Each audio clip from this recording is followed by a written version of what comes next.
of years ago from USA Today. I've never been trending before, but that video quickly had 12 million viewers.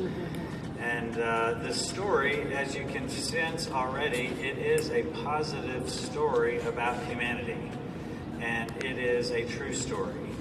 And you know, another hypothetical question. So if New York City has 8 million people in it, what would we do if 5.5 million showed up tonight unexpectedly? That's what makes this small town so unique. It's the proportion of people that live there versus the people who were stranded. What I experienced was, it opened my eyes. It took me many years to sort of look back at it this way, but I was able to witness for 7 days what it was like to be like a refugee. We needed food, we needed clothing, we needed shelter.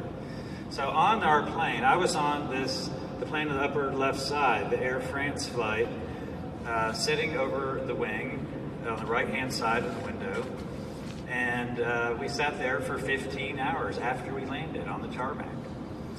15 hours. Some people were on the plane for 28 hours. There's a whole song in the musical Come From Away called 28 Hours. And what's unique about this picture is there are school buses on the tarmac. Why are there school buses? Raise your hand if you've seen the musical Come From Away. Okay, so you already know that the reason is because this is a town with 15 taxis. There are now 6,500 people there. How are they going to get us to wherever they're taking? Pardon me? 15, 1 5. Yeah, there are three hotels, 15 taxis. So what are you going to do? This is what I'm saying. What would we do here if we were overwhelmed?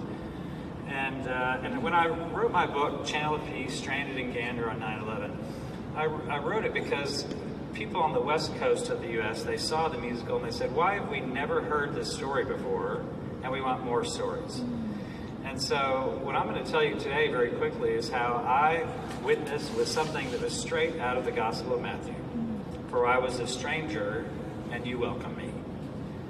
For I was hungry and you gave me something to eat. I was thirsty, you gave me something to drink.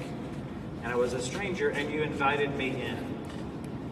And when I interviewed the mayor of Gander for my book, I said, you all didn't have to let us in. You could have sent, if they could have had empathy, the definition of empathy, they could have sent thoughts and prayers, and maybe some pizza boxes out to the planes.